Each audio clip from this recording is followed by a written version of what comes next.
नमस्कार साथियों, स्वागत है आपका बैंकर साथी चैनल में। साथियों, जेआईबी एग्ज़ाम के लिए हमारी वीडियो लेक्चर सीरीज़ चल रही है, जिसमें पेपर 1 के वीडियोज़ अभी बना रहे हैं। यूनिट 1 से लेकर यूनिट 28 तक के वीडियोज़ मैं बनाकर बैंकर साथी चैनल पर अपलोड कर चुका हूँ। आप सारे वीडियोज़ वहाँ पे देख सकते हैं और वीडियोज़ अगर आपको पसंद आते हैं तो उन्हें लाइक करें, साथ ही चैनल को सब्सक्राइब करें और बेल आइकन प्रेस करें ताकि मेरी आने वाली वीडियोज़ की नोटिफिकेशन आपको टाइमली मिलती रहे। आज डिस्कस करेंगे यूनिट 29, जिसका नाम है नॉन परफॉर्मिंग एसेट्स। साथियों, बैंक के केस में बैंक का जो मुख्य काम है, मेन जो काम है, वो है कि पब्लिक से डिपॉजिट लेना और उसको फर्दर लेंड करना। तो बैंक जो डिपॉजिट लेते हैं, चाहे वो सेविंग अकाउंट के फॉर्म में हो, डिमांड डिपॉजिट हो या फिर टर्म डिपॉजिट हो, जो जैसे कि एफडी आरडी, तो दोनों ही डिपॉजिट्स जो हैं, ये डिपॉजिट्स जो हैं ये बैंक की लायबिलिटी होते हैं, क्योंकि बैंक को इनको उनके जो एक्चुअल ओनर हैं, जो डिपॉजिटर्स हैं, उनको वो पैसा वापस करना है और साथ में इंटरेस्ट भी देना है, तो ये बैंक के लिए लायबिलिटी होते हैं। दूसरी तरफ बैंक जो एडवांस करता है, जो लोन देता है बोरोवर्स को, वो बैंक के एसेट्स होते हैं, क्योंकि बैंक को उन पर इंटरेस्ट इनकम होती है, उन पर रेवेन्यू जनरेट होता है, तो वो बैंक के एसेट्स होते हैं। और जब यही एसेट्स जो लोन्स एंड एडवांसेस हैं वो परफॉर्म करना बंद कर देते हैं, यानी कि इनकम जनरेट करना बंद कर देते हैं, तो फिर हम उनको नॉन परफॉर्मिंग एसेट्स में कैटेगराइज करते हैं। अलग अलग लोन के केस में इनकी डेफिनीशन या उनकी ड्यूरेशन अलग अलग होती है। जैसे कि टर्म लोन के केस में साथियों, अगर प्रिंसिपल या इंटरेस्ट या फिर दोनों अगर 90 दिनों तक ओवरड्यू रहते हैं, वापस नहीं आते हैं, तो फिर टर्म लोन को हम नॉन परफॉर्मिंग एसेट मान लेंगे। ओडी सीसी के केस में भी अगर आउट ऑफ ऑर्डर ओडी या कोई सीसी रहती है 90 दिनों तक, तो उसको एनपीए मान लेंगे। और बिल डिस्काउंट या बिल परचेज़ के केस में अगर 90 दिनों तक ओवरड्यू रहता है तब उसको एनपीए मान लिया जाएगा। क्रॉप लोन के केस में है कि अगर दो क्रॉप लोन साइड ड्यूरेशन जो है, दो क्रॉप लोन तक की ड्यूरेशन का टाइम है, अगर उसमें वो ओवरड्यू रहता है, पेमेंट नहीं होती है बोरोवर की तरफ से, तो उसको भी एनपीए माना जाएगा। आउट ऑफ ऑर्डर साथियों क्या होते हैं अकाउंट? अगर आउटस्टैंडिंग बैलेंस जो है कंटिन्यूसली एक्सेस रहता है सैंक्शन लिमिट या डीपी से, तो फिर हम उसको आउट ऑफ ऑर्डर कहते हैं। जब एक बार सैंक्शन लिमिट या डीपी से पैसा जो है ज़्यादा चला जाता है, ज़्यादा अकाउंट में डेबिट बैलेंस शो करता है। वो कैसे होता है? जैसे 1 लाख की मान लीजिए किसी की लिमिट है, उसने पूरा अवेल कर लिया और फर्दर उसके बाद उसने डिपॉजिट नहीं किया उसमें, लेकिन इंटरेस्ट तो लग रहा है। तो इंटरेस्ट जब मंथ एंड पे जब इंटरेस्ट लगेगा, तो मान लीजिए 10,000 अगर इंटरेस्ट लग गया, तो उसका बैलेंस जो है 1,10,000 हो जाएगा। उस केस में हम उसको फिर आउट ऑफ ऑर्डर मानेंगे।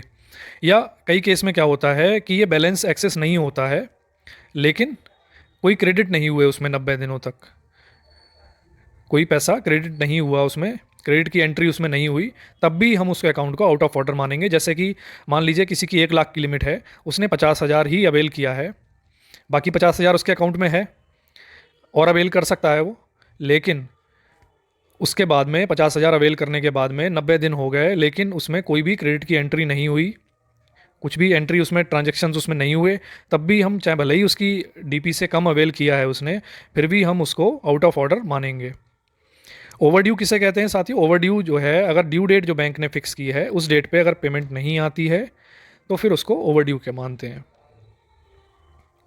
अब एनपीए के केस में इनकम रिकॉग्निशन क्या होता है कि अगर एनपीए हो गया एक बार अकाउंट, तो उस पर जो इंटरेस्ट लग रहा है वो बैंक की इनकम नहीं है साथियों, वो बैंक को, क्योंकि एक्चुअली में तो एनपीए तब है कि बैंक का वो पैसा वापस नहीं आ रहा है, तो उस पर इंटरेस्ट लगाने से कोई एक्चुअल इनकम तो होती नहीं है, बस केवल हम उस अकाउंट को डेबिट करके और इनकम हेड को क्रेडिट हो जा कर देते हैं, लेकिन वो बैंक की एक्चुअल इनकम नहीं है, इसीलिए हम उसको इनकम नहीं मानते हैं।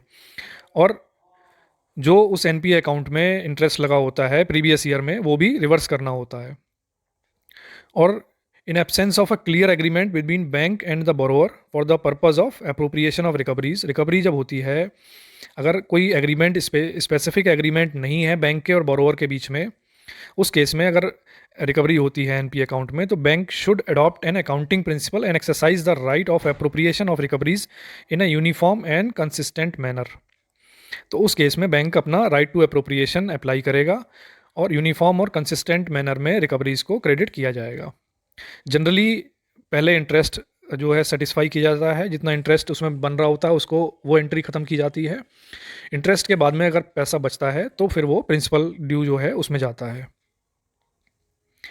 अब एक बार अगर अकाउंट एनपीए हो गया तो एनपीए को क्लासिफिकेशन साथियों 3 तरह से किया गया है, 3 उसके सेट्स बनाए गए हैं, जिसमें वो एसेट्स जो एनपीए क्लासिफाई हो चुके हैं उनको हम या तो सब स्टैंडर्ड एसेट कहेंगे, या डाउटफुल कहेंगे, या लॉस एसेट कहेंगे। सब स्टैंडर्ड कौन से होते हैं? जो कि एनपीए रहेंगे 12 महीने से कम समय से अगर कोई एनपीए है, उसको सब स्टैंडर्ड कैटेगरी में गिना जाएगा, उसको सब स्टैंडर्ड एसेट कहा जाएगा।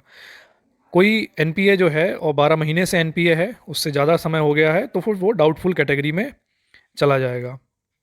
और लॉस एसेट किसे कहेंगे साथियों? जबकि ये मान लिया गया है, बैंक ने ये मान लिया है, उसको अनकलेक्टेबल मान लिया है कि ये जो पैसा है ये अब वापस नहीं आएगा, ये बैंक का पैसा डूब गया है, उसको लॉस एसेट की तरह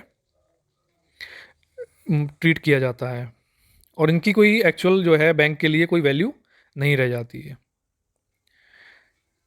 अब प्रोविजंस देखते हैं साथियों, अलग अलग एसेट कैटेगरी में एसेट क्लासिफिकेशन जो है उनमें अलग अलग तरह के बैंक को प्रोविजंस करने होते हैं, अपनी बुक्स में उतना फंड जो है वो रोक के रखना होता है, प्रोविजनिंग करनी होती है। स्टैंडर्ड एसेट कोई है तो एसएमई और एग्रीकल्चर में 0.25% उस अमाउंट का स्टैंडर्ड एसेट के केस में प्रोविज़न होता है, और एसएमई और एग्रीकल्चर के अलावा जो दूसरे लोन्स होते हैं स्टैंडर्ड एसेट हैं उनमें 0.40% प्रोविजनिंग बैंक को करनी होती है। हालांकि जब एक बार एनपीए हो गया, वो सब स्टैंडर्ड कैटेगरी में चला गया, तो उसमें उस केस में 15% जो है वो सिक्योर्ड के केस में, जहाँ पे सिक्योरिटी अवेलेबल है वहाँ पे 15%, और जहाँ पे सिक्योरिटी अवेलेबल नहीं है वहाँ पे 25% बैंक को जो है वो प्रोविजनिंग करनी होती है। डाउटफुल एसेट के केस में अप टू 1 ईयर अगर डाउटफुल है तो 25% की प्रोविजनिंग है। डाउटफुल सिक्योर्ड जो है 1 साल से 3 साल तक के लिए है तो 40% की प्रोविजनिंग होगी, और 3 साल से ज़्यादा डाउटफुल अगर कोई है तो उसमें 100% प्रोविजनिंग बैंक को करनी होती है। और कोई डाउटफुल एसेट ऐसा है जो अनसिक्योर है, सिक्योरिटी नहीं है, उसमें 100% प्रोविजनिंग होगी। लॉस एसेट के केस में भी 100% प्रोविजनिंग की जाती है। अब साथियों ये तो हमने जो अभी पढ़ा सब स्टैंडर्ड और डाउटफुल लॉस एसेट, ये तो स्टैंड जो एक बार एनपीए अगर अकाउंट हो गया उसके बाद की कैटेगरीज हैं। लेकिन अब बैंक्स ने क्या किया है, एनपीए होने से पहले ही अर्ली साइंस अगर स्ट्रेस के आते हैं तब भी उनको अकाउंट्स को पहचानने के लिए कैटेगरीज बनाई है कि उनको पहले ही पहचान लिया जाए एनपीए जाने से पहले, ताकि प्रॉम्प्ट रिकवरी जो है मेजर्स जो हैं वो अपनाए जाएं। तो अगर कोई अकाउंट स्ट्रेस में होता है तो उसको कैटेगराइज किया गया है, स्पेशल मेंशन अकाउंट उन्हें हम कहते हैं, स्पेशल मेंशन अकाउंट या एसएमए कहते हैं। तो एसएमए 0, 1 और 2 कैटेगरी में उनको डिवाइड किया गया है। एसएमए 0 में साथियों वो अकाउंट आते हैं जिन पे इंटरेस्ट ओवरड्यू जो है वो 30 दिनों से कम इंटरेस्ट ओवरड्यू है, यानी कि अभी कोई किस्त या कोई इंटरेस्ट ड्यू हुआ था और उसको वो सर्व नहीं हुआ, लेकिन अभी 1 महीना नहीं हुआ है उस बात को, यानी कि 30 दिन से कम वो ओवरड्यू चल रहा है, उस केस में वो अकाउंट जो है स्पेशल मेंशन अकाउंट 0 कैटेगरी में आएगा। हालांकि जब एक बार इंटरेस्ट ओवरड्यू जो है वो 31 से 60 डेज़ के बीच में आ जाता है तो एसएमए 1 में आएगा वो, और 61 से 90 डेज़ के बीच में अगर वो पहुंच जाता है तो फिर वो स्पेशल मेंशन अकाउंट 2 कैटेगरी में आ जाएगा, और जब 90 डेज़ से ऊपर चला जाएगा तब तो फिर वो एनपीए कैटेगरी में हो जाएगा। तो साथियों ये था पूरा एनपीए के बारे में, नॉन परफॉर्मिंग एसेट्स के बारे में।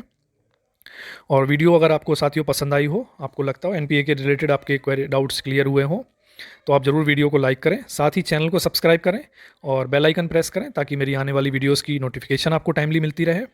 कमेंट सेक्शन में अपना फीडबैक ज़रूर दें साथियों, और वीडियो को हमारे सभी बैंकर साथी के साथ शेयर करें जो जेआईबी एग्ज़ाम देने जा रहे हैं।